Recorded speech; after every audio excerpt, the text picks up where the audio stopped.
দিন শেষে ভ্রমণে আসতে পারেন পাথরঘাটার নীলিমা পয়েন্ট। প্রচন্ড তাপদাহে যখন সারাদিনে অতিষ্ঠ হয়ে যায় মানুষ গরমের তাপে, সে উত্তাপ থেকে বাঁচতে খানিকটা সময় এখানে চলে আসছে সবাই। প্রতি শুক্র এবং শনিবার ছুটির দুদিন, সরকারি ছুটির দুদিনে প্রচন্ড পর্যটকদের আনাগোনা এখানে চোখে পড়ে। অবশ্য প্রতিদিনই কম বেশি পর্যটক ভ্রমণ পিপাসুদের এখানে দেখা মেলে, তবে শুক্র এবং শনিবারে এখানে ভ্রমণ পিপাসুদের দহরম মহরম একটু বেশি বৃদ্ধি পায়। ঘুরতে আসতে পারেন পাথরঘাটার নীলিমা পয়েন্ট। ভ্রমণ পিপাসুদের এখন হাতছানি দিয়ে ডাকছে বরগুনার পাথরঘাটার সৌন্দর্যের লীলাভূমি নীলিমা পয়েন্ট। যে নীলিমা পয়েন্ট এখন বিকশিত হচ্ছে ভ্রমণ পিপাসুদের পদচারণায়।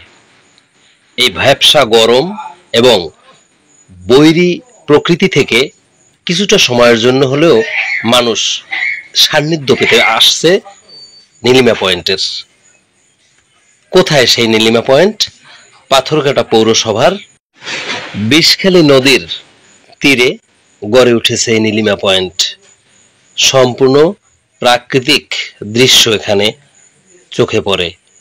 সেই সূর্য উদয়ে সুশীতল বাতাস এবং সন্ধে নামার আগে স্নিগ্ধতায় ছেয়ে যায় ভ্রমণ পিপাসু মন। সন্ধে যখন নামে তখন ভাঙা ভাঙা মেঘ আলুথালু আকাশের সেই পথ যেন ভ্রমণ পিপাসুদের মনে সাহিত্যের অনুরণ ঘটায়। খানিকটা সময় মনটাকে কাব্যিক দিকে ধাবিত করে। কেউ কেউ এখানে আকাশ পানে তাকিয়ে উদাস হয়ে যায়, মনে হয় কবি মন ডাকছে নীলিমায়। এখানে দেখা মেলবে স্বামী স্ত্রী, ভাই বোন, বাবা মা, সকল শ্রেণীভেদে এখানে ভ্রমণে আসতে পারে।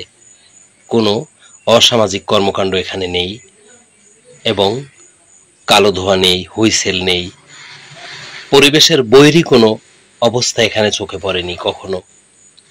এই অবস্থা ধরে রাখুক নীলিমা পয়েন্ট এবং হাতছানি দিয়ে বারবার ডেকে নিক ভ্রমণ পিপাসু পর্যটকদের।